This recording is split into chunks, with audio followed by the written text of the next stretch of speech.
కొమరంభీం ఆసిఫాబాద్ జిల్లాలో వారం రోజులు కుండపోత వర్షాలు కురిశాయి. భారీ వర్షాలకు వాగులు వంకలు పొంగి పొర్లుతున్నాయి. ప్రాణహిత నది ఉధృతి పెరగడంతో వేలాది ఎకరాల పంట నీట మునిగింది.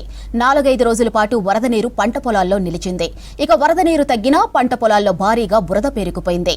ప్రతి ఏటా వరదలతో తీవ్ర ఇబ్బంది పడుతున్నామంటున్నారు రైతులు. అందుకు సంబంధించి మరింత సమాచారం అంజయ్య అందిస్తారు.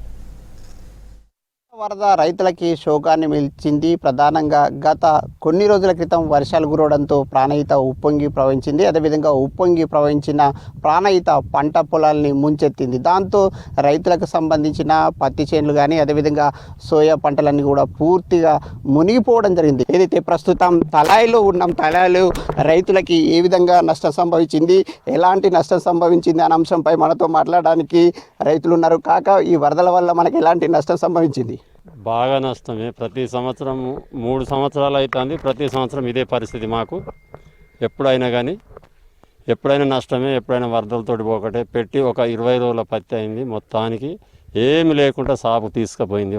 బ్లాక్ వాటర్ తోటి ఏం లేదు. రైతులు ఇప్పుడు అందరు గందరగోళంలో పడి పరేషాన్లో ఉన్నాము. ఇప్పుడు మళ్ళీ ఏమి చేసుడు అనేది దోసని పరిస్థితిలో ఉన్నాము రైతులము. ఎవరమైనా ఈ ఏరియా తలాయి, సోమిని, తిక్కపల్లి, పాపనపేట, సుసిమీరు, మొగవెల్లి, కోయపల్లి, నాగపల్లి, గూడెం వరకు మొత్తం బ్లాక్ వాటర్ తోటి మొత్తం మునిగిపోయి ప్రతి రైతుకు నష్టం అనేది ప్రతి ఒక్క రైతుకు నష్టం జరిగింది. ప్రతి ఒక్కరికి నష్టం జరిగింది. ఇప్పటి వరకు ఏ అధికారి కూడా రాలేదు. ఇప్పటి వరకు చూడలేదు. ఏది కూడా ఏఓ రాలే, మా ఎమ్మెల్యే సాబ్ రాలే, ఎవ్వడు కూడా ఇప్పటి వరకు వచ్చి చూడలేదు. ఎన్ని ఎకరాల్లో ఏదైతే ప్రాణహిత వరద చేరింది, ఎట్లాంటి నష్టం సంభవించింది? నేను గిరువకు 6 ఎకరాలు పట్టిన.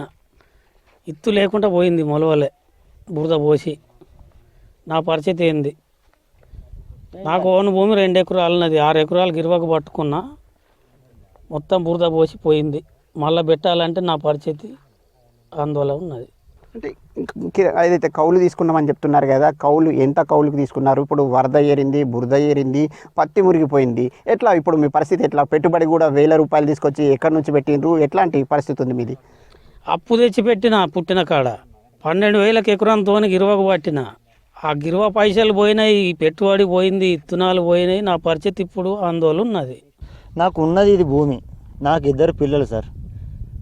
ఇందులో నా పిల్లల ఖర్చు ఏంది, నా ఫ్యామిలీ ఖర్చు ఏంది, నేను ఎట్లా బతకాలి? ఇది ప్రతి సంవత్సరం ఇట్లా మునిగిన తర్వాత ఈ పరిస్థితి ఏమైంది సార్? నేను ఎవరిని చెప్పుకోవాలి? ఇక్కడికో ఎమ్మెల్యే రాడు, తహసీల్దార్ వస్తాడు. తహసీల్దార్ వస్తే ఏమంటాడు?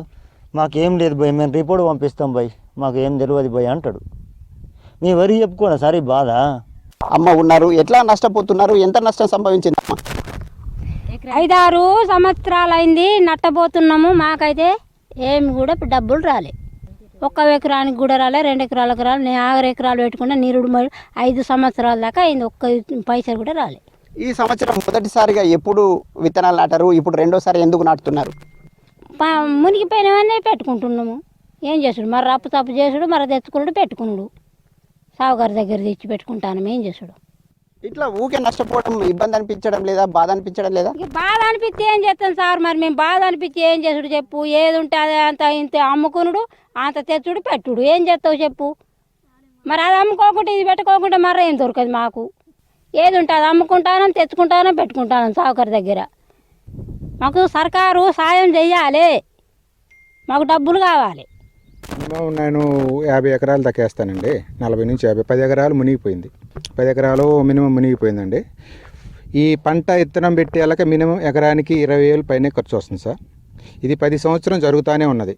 కౌలు రైతులైతే కౌలు డబ్బులు అయితే మాకు ఇంతమటికి రూపాయి రాలేదు. ఏదన్నా అవకరించి సన్నకారు రైతులు, సన్న రైతులు అందరూ ఉంటారు కదా, గరీబులు అందరూ ఉంటారు కదా, వాళ్ళకు కూడా ఈ తలాయి ఒకటి, సోమిని, మగవెల్లి శివార్లో బాగా మునిగిపోతుంది భూమి అంతా. ప్రతి 15 సంవత్సరాల నుంచి నేను ఇక్కడే వ్యవసాయం చేసుకుంటే మగవెల్లిలో నివాసం ఉంటున్నా. వాళ్ళకి రైతులకి కొంచెం గవర్నమెంట్ వాళ్ళ మీద దయ ఉంచి వాళ్ళకి న్యాయం చేయాలని కోరుకుంటున్నానండి. అధికారులు స్పందించి తమను ఆదుకోవడానికి చర్యలు చేపట్టాలని ఈ ప్రాంతానికి సంబంధించిన రైతులు సర్కార్ను కోరుతున్నారు. Cameraman విఠల్తో Anjaiah, V6 news, Komaram Bheem జిల్లా.